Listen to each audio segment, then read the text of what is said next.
Bonjour bien-aimé, bienvenue dans ton émission Dans sa présence. Alors aujourd'hui, on va parler de grandir dans l'intimité, plus précisément de la place de la parole de Dieu et de la prière dans la vie d'un adorateur. Et pour en parler, nous avons le privilège d'avoir avec nous le pasteur Marie-Paul Ombagala. Bonsoir pasteur. Bonsoir. Bonsoir à tous. Je profite pour saluer mon compagnon, ma compagne, ma collaboratrice, Mélissa Jantin. Bonsoir Mélissa. Bonsoir Priscille. Et je salue aussi l'équipe de louanges qui nous accompagne. Bonsoir. Ok, nous allons entrer directement. Donc, quand on parle d'intimité, pour un adorateur, qu'est-ce que ça veut dire? Qu'est-ce que ça sous-entend? Je vais reformuler encore un peu le thème. D'accord. Pour redire les choses. Grandir dans l'intimité. La place de la parole de Dieu et de la prière dans la vie d'un adorateur. Et avant de parler d'intimité, je vais parler d'un adorateur. Un adorateur, pour nous les chrétiens, je vais me limiter à la foi chrétienne, pour nous les chrétiens, un adorateur, c'est une personne qui a une relation avec Dieu et qui reconnaît Dieu dans tout ce qu'il fait. C'est une personne qui s'abaisse devant la volonté de Dieu et qui fait tout pour laisser la place à la volonté de Dieu dans sa vie. Un adorateur, c'est celui qui adore, si je peux me permettre, de dire ça comme ça. Un adorateur, donc, c'est celui qui fait l'adoration. Et l'adoration, c'est quoi? Généralement, dans la pensée commune, l'adoration est prise pour un moment.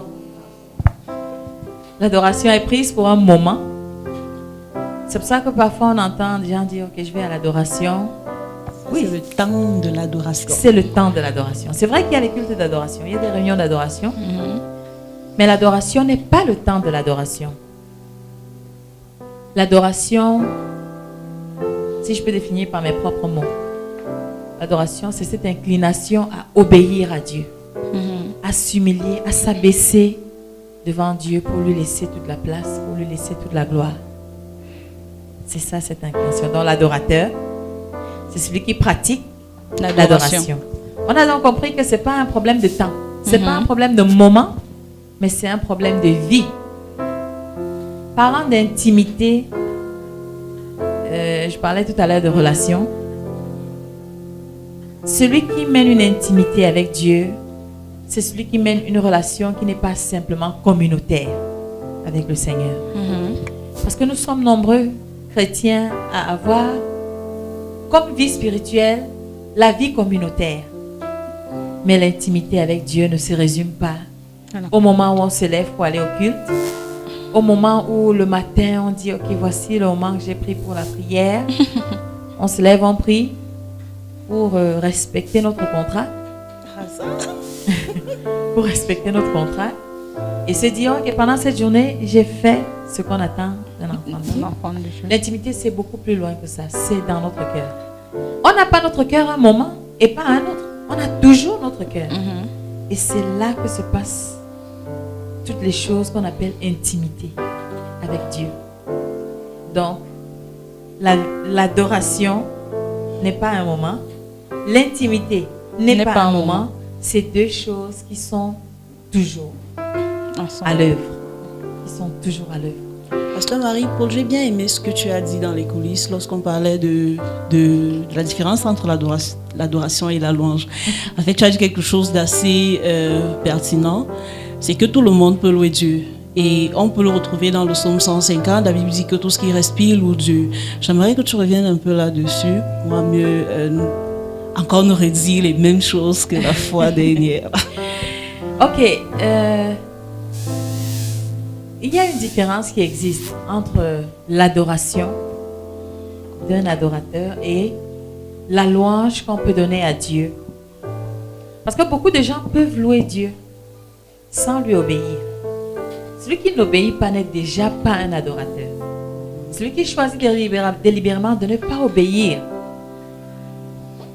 à ce qu'il sait de la parole de Dieu n'est pas un adorateur.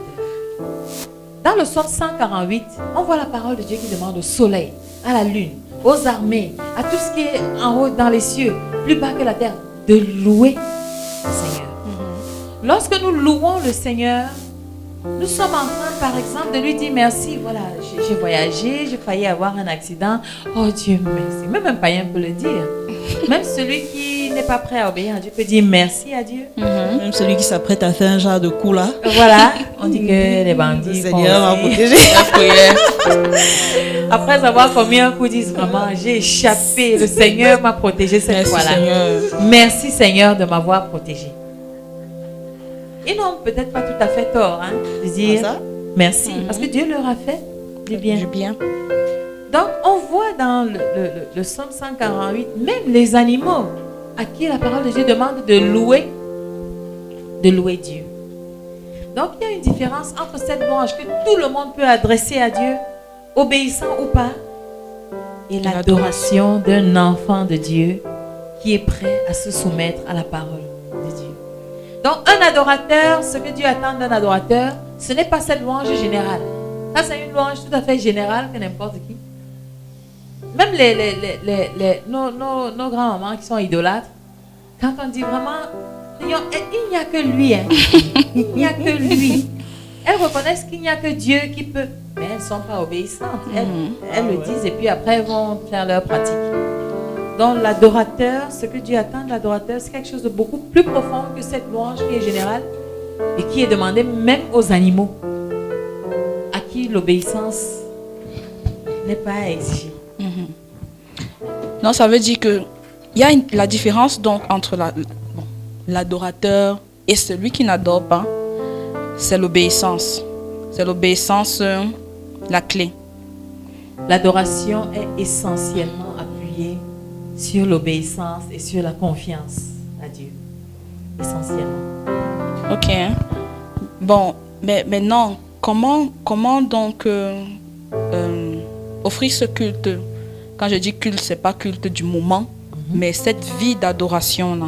Qu'est-ce qu'il faut faire pour laisser exprimer cette adoration? Est-ce qu'il y a des choses qu'il faut faire? Est-ce qu'il y a des choses qui peuvent aider, qui peuvent nous aider à adorer Dieu?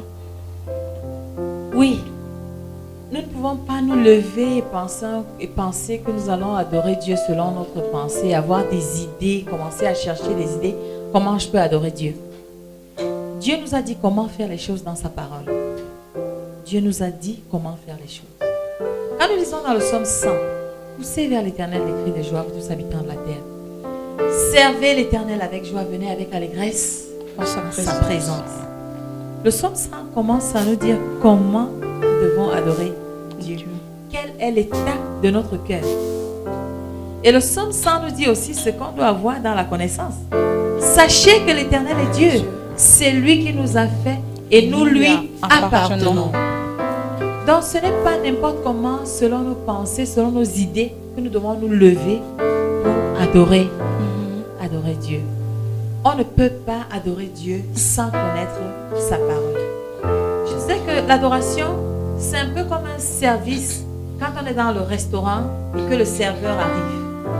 Tout ce que le serveur veut, c'est que le client soit totalement satisfait. Oui, satisfait. Il veut que les choses soient faites comme le client a demandé.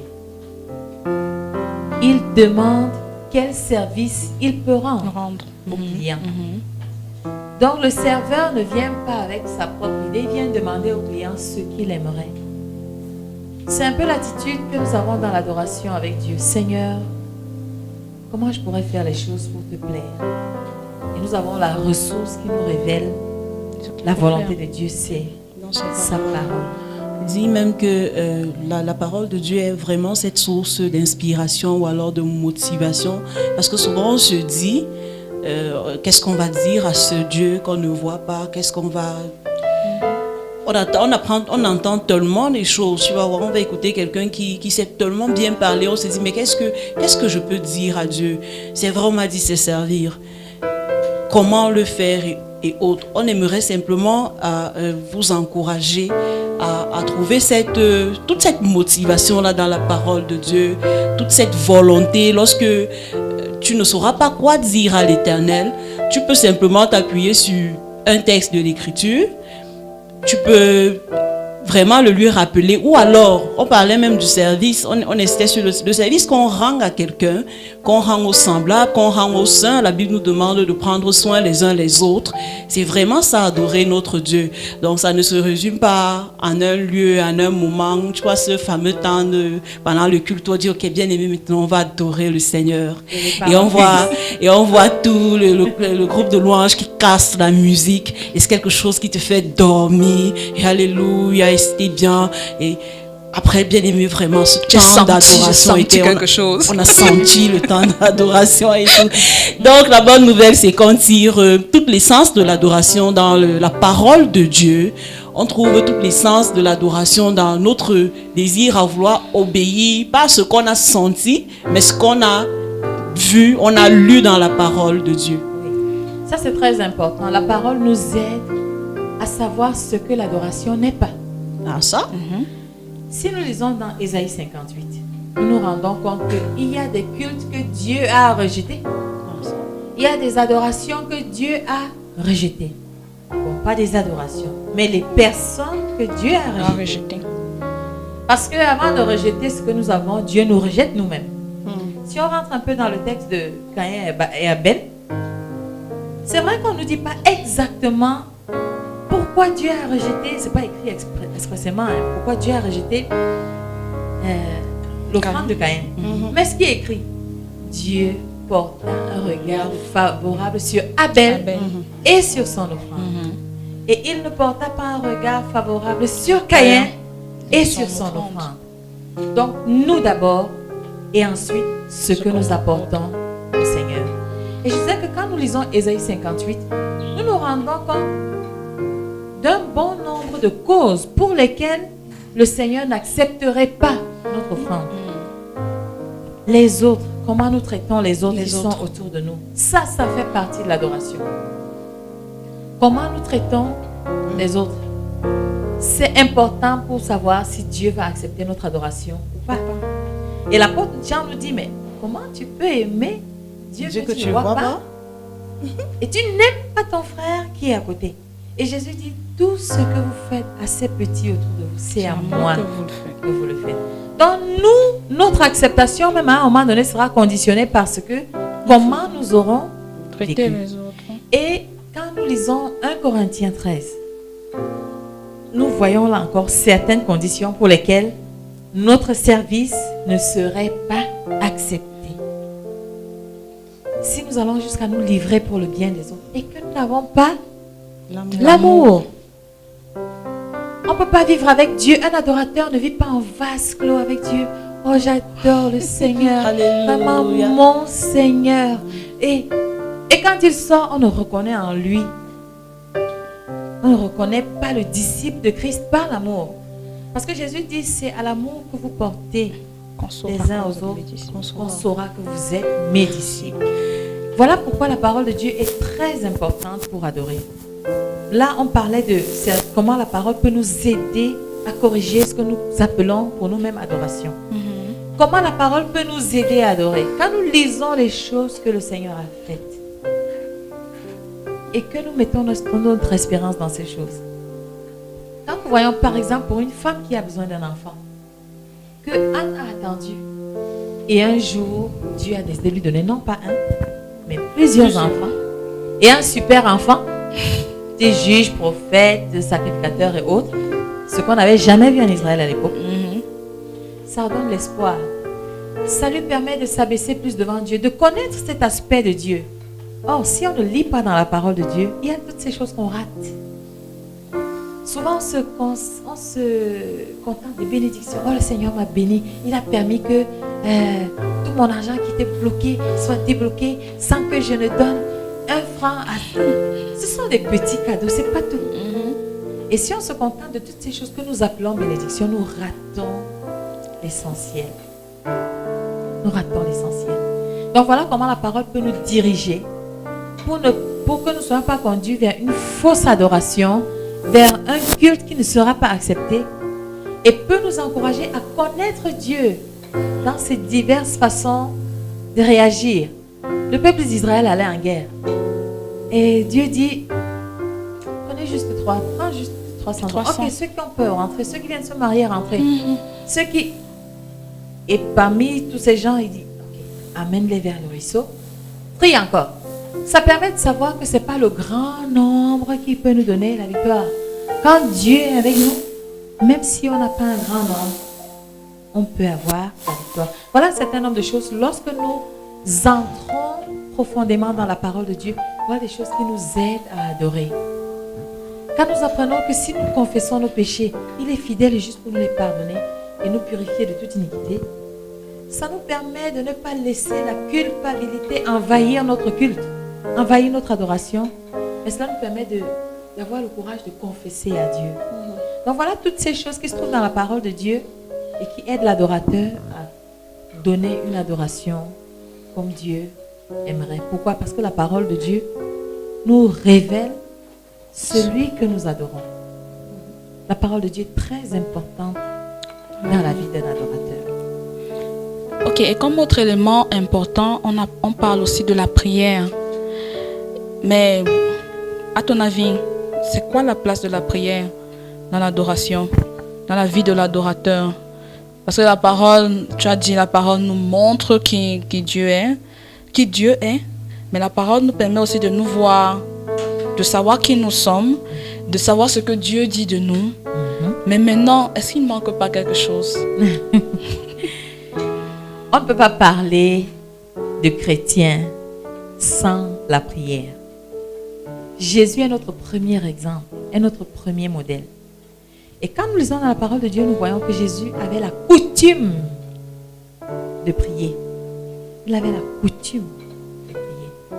Et quand nous allons même vers la fin de sa vie, il dit à Pierre, ok, accompagnez-moi. Pierre, Jean-Jacques, allons un peu plus loin. Les autres, restez. Et il leur dit encore, restez ici et attendez-moi, priez avec moi, je vais m'éloigner un peu pour prier. Quand il revient, il trouve qu'ils ont les yeux apaisantis.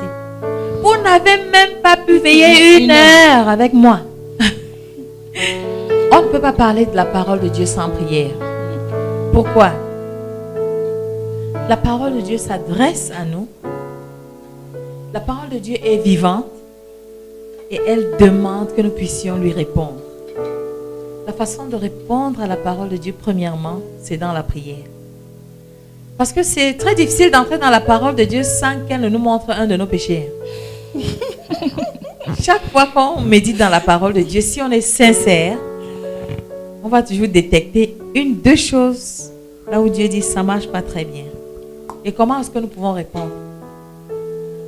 En priant, pour demander pardon pour les choses que nous avons reconnues comme étant des choses que Dieu nous reproche. Prier également pour lui demander la force de faire les choses comme il veut, parce qu'en nous-mêmes, nous n'avons pas la force de faire droitement les choses spirituelles. Le standard de Dieu est très élevé. Donc, on ne peut pas parler d'adoration sans la parole de Dieu. On ne peut pas parler de la parole de Dieu sans la prière, parce que prier, c'est répondre à la parole de Dieu. C'est répondre à Dieu. C'est dire quelque chose à Dieu, parce que parfois la parole de Dieu suscite aussi en nous des sentiments. Ce n'est pas seulement pour demander des choses à Dieu. Parfois on prie pour dire, Seigneur, je suis joyeuse aujourd'hui parce que j'ai appris ça dans ta parole. Donc de temps en temps, quand je conduis la louange, j'encourage parfois les gens à dire à Dieu, je suis content d'être là, dans ta présence. Je suis content d'être un enfant de Dieu. Donc prier, ce n'est pas seulement demander quelque chose à Dieu. La prière, le moment de la prière, c'est un moment où on décide de dire quelque chose à Dieu. Ça peut être quelque chose de tous les autres. Mais comme nous savons que Dieu voit en un clin d'œil tous nos péchés, il y a généralement la demande, la repentance dans notre prière. Parce que pour celui qui est sincère, dès qu'on ouvre la parole de Dieu, comme Jacques dit, c'est un miroir qui nous permet de voir notre visage. Pour les auditeurs qui ne sont pas oublieux, il y a toujours de la repentance dans le moment où ils veulent dire quelque chose à Dieu. Donc, l'adorateur devrait avoir C'est la Dieu-là. parole de Dieu et la prière dans sa vie. Tu as dit quelque chose tout à l'heure sur lequel je vais rebondir D'accord. directement. Tu as dit, tu aimes souvent quand tu conduis des temps de louange, demander aux gens d'exprimer leur reconnaissance à Dieu. Et je voudrais justement, parce que le moment nous le permet, nous inviter à le faire ensemble. Est-ce que c'est possible? Que nous remercions le Seigneur pour son amour, pour sa parole, pour la possibilité d'avoir une intimité avec lui, pour la possibilité de le découvrir même au travers de sa parole, de le découvrir, de nous découvrir, de découvrir tout ce qu'il planifie, tout ce qu'il a fait, ses promesses, tout ce qu'il prévoit de faire dans l'avenir. Est-ce que nous pouvons tous ensemble commencer à remercier le Seigneur? Seigneur, nous te disons merci, nous te rendons grâce. Parce que tu as permis que nous te connaissions. C'est toi qui nous as aimés le premier. Et tu as prouvé ton amour. En ce que lorsque nous étions encore des pécheurs, Christ est mort pour nous.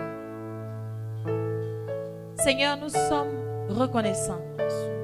Et nous ne dirons jamais assez merci pour ce que tu as accompli. Parce que ce que tu as fait, nul autre n'aurait su le faire. Seigneur, tu nous as accordé la grâce de savoir que tu es le roi. Et c'est toi qui es digne de régner dans nos vies. Oui, tu es digne de régner dans notre cœur. Tu es le roi de gloire. Alléluia. Jésus, tu es le maître en moi. Alléluia. Alléluia. Alléluia. Oui, tu es digne. Oui, tu es digne de régner Dans notre cœur. dans notre cœur. Tu es le roi de gloire. Tu es le roi de gloire. Alléluia. Alléluia. Jésus, tu es le maître en moi. Jésus, tu es le maître en moi. Alléluia. Alléluia.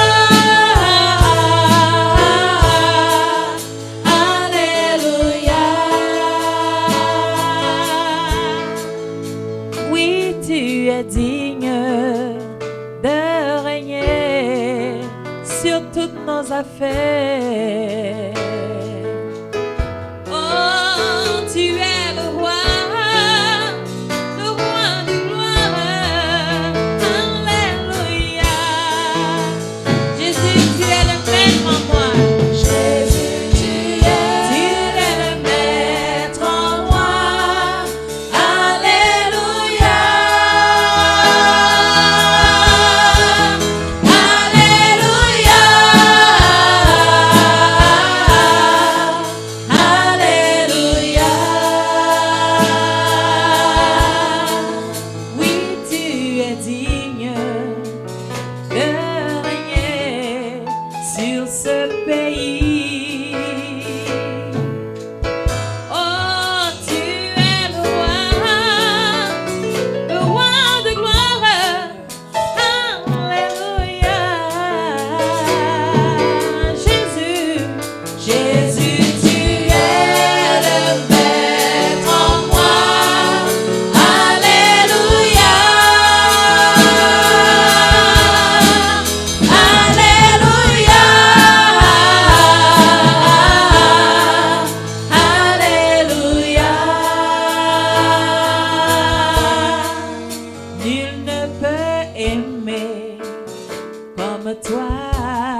sur nos familles.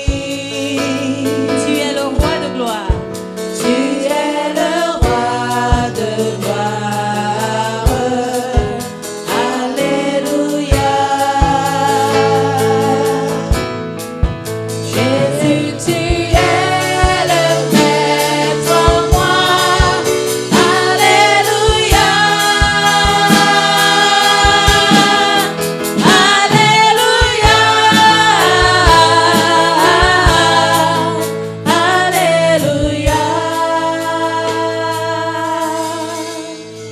Jésus est digne de régner sur nous.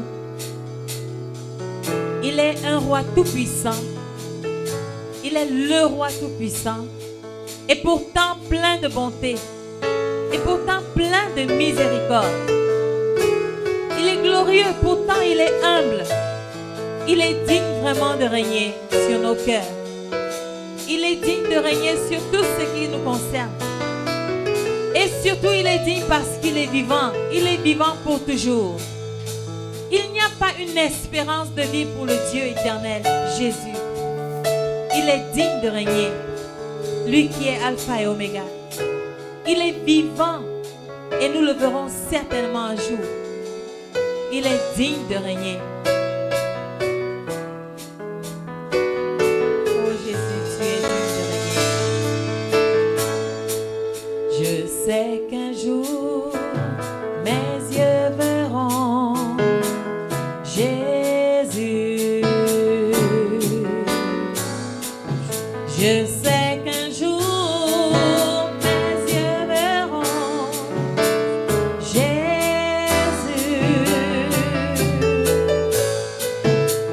Si je marche jusqu'au bout par la foi et malgré tout, je sais qu'un jour mes yeux verront Jésus.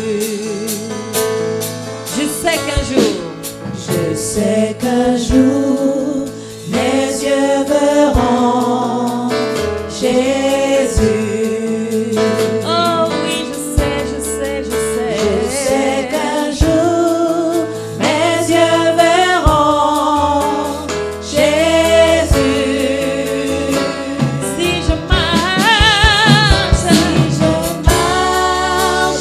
Jusqu'au bout par la foi par la foi et malgré tout, et malgré tout, je sais qu'un jour mes yeux verront Jésus.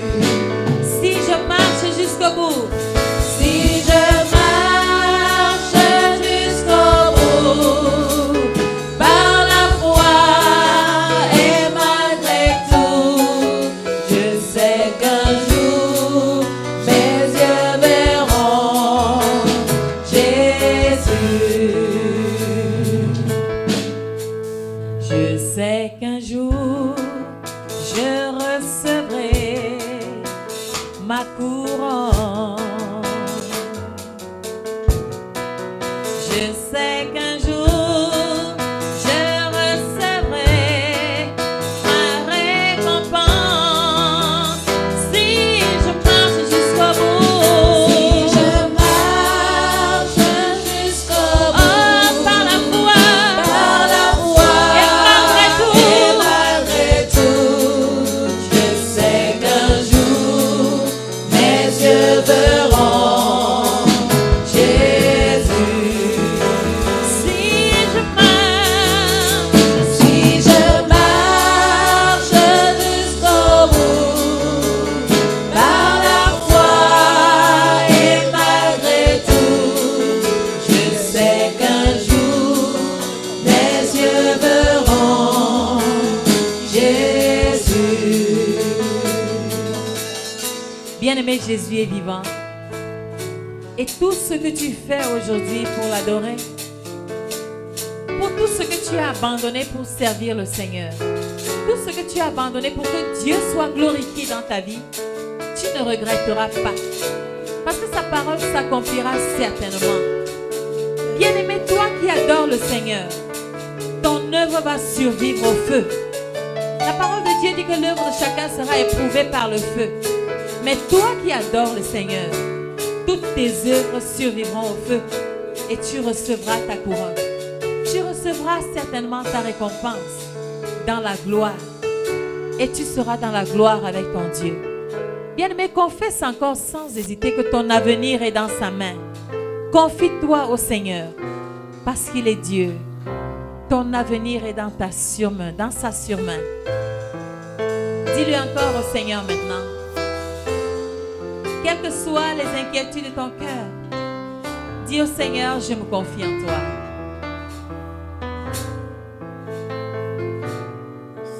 Je me confie en toi. Je sais que tu es mon Dieu. Mon avenir est dans ta sûre main. Oui, dans ta sûre main.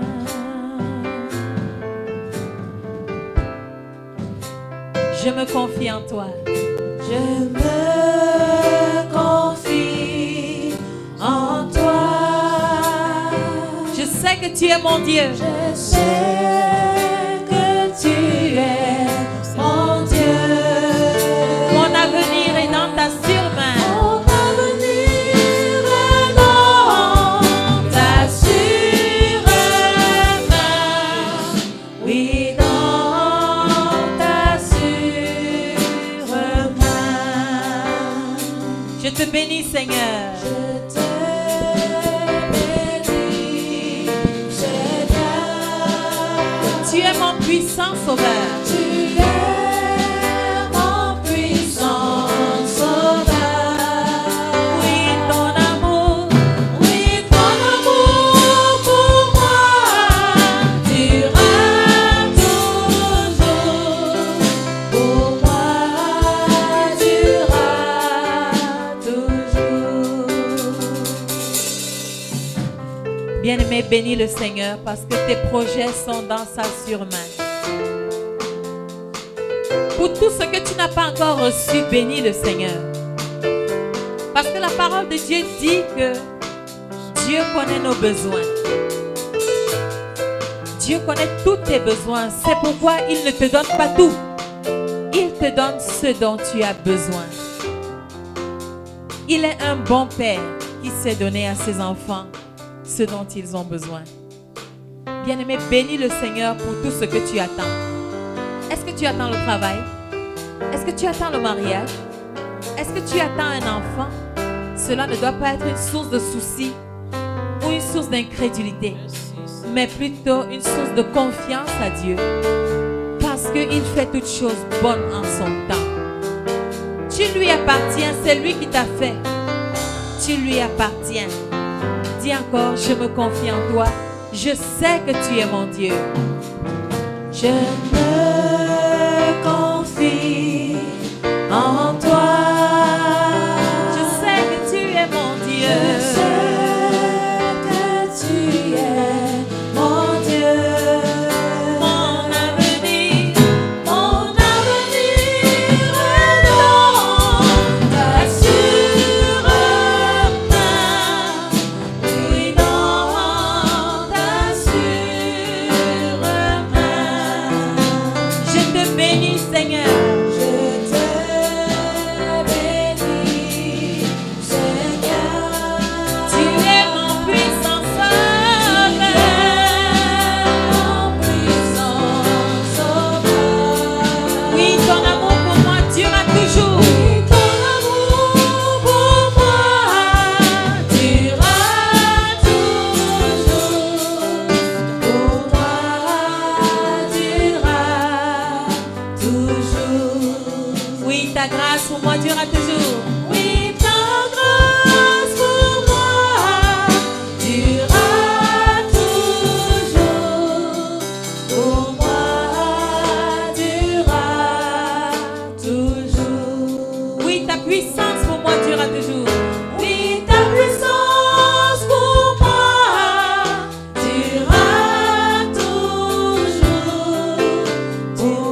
Bien-aimé, Dieu est digne de confiance. Parce qu'il n'est pas un Dieu qui est juste limité à la terre. Nous ne savons pas ce qu'il y a au-delà de l'horizon. Mais notre Dieu est celui qui règne au ciel, dans la gloire. Il est glorieux. Il siège dans la gloire. Son trône est fondé sur l'équité, sur la justice. Notre Dieu fait ce qui est bien. Il est glorieux et il est digne de régner. Bien-aimé, ton avenir est dans la main du souverain, celui qui décide. Et il n'y a personne pour s'opposer à sa pensée. Ton avenir est dans la main du souverain. Donne gloire à celui qui garde ton avenir, à celui qui a pour toi des projets de paix et de bonheur. Gloire, gloire, gloire à l'agneau.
Notre famille t'appartient. Alléluia. Les enfants que tu nous as confiés t'appartiennent.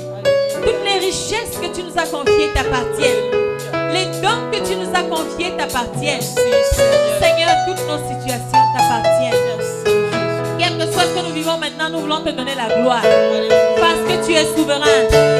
Parce que lorsque tu ouvres, personne ne peut fermer, Seigneur. Et quand tu as fermé, personne ne peut ouvrir. Si tu as dit oui, personne ne peut dire non. Et si tu as dit non, Seigneur, personne ne peut dire oui. C'est pourquoi nous te donnons toute la gloire. Et nous confessons encore maintenant que tu es souverain.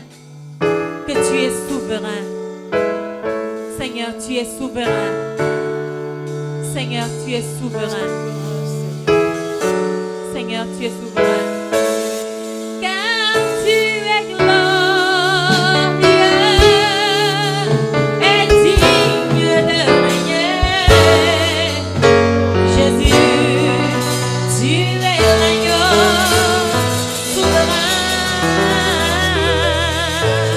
Nous élevons nos mains et nos voix pour t'adorer. Jésus, tu es souverain. Car tu es glorieux. Car tu es glorieux et digne de régner. Jésus, tu es souverain.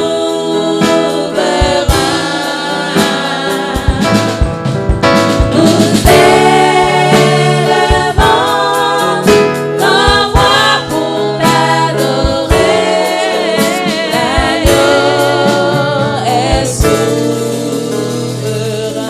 L'agneau est souverain.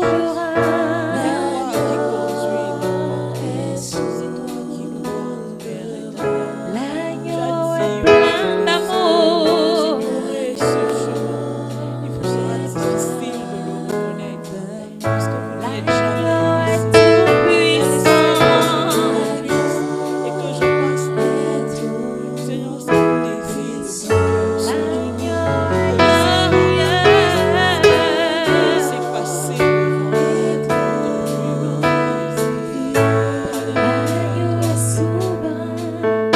L'agneau est tout puissant.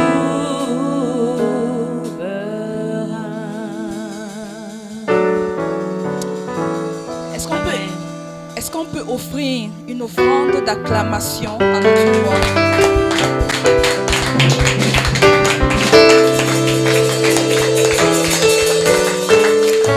Amen. Nous bénissons le Seigneur pour ces moments. Nous bénissons le Seigneur pour sa présence qui nous rafraîchit toujours, qui nous ravive toujours. Nous espérons que tu as vécu l'expérience comme nous l'avons vécu ici. Nous espérons que le Seigneur t'a béni au travers de ces moments et que tu pourras être un canal de bénédiction autour de toi au travers de ce que tu as appris aujourd'hui, au travers du moment que nous avons passé dans sa présence. Et nous voulons simplement dire que le Seigneur te bénisse et te souhaiter le meilleur. N'hésite pas à partager la vidéo, n'hésite pas à partager avec tes amis, avec tous ceux qui t'entourent et pourquoi pas commenter pour nous dire qu'est-ce que tu as appris de plus, qu'est-ce que tu as appris de nouveau. Sinon, nous, on te dit shalom. La présence que j'aime, oh que j'aime, la présence que j'aime, la présence.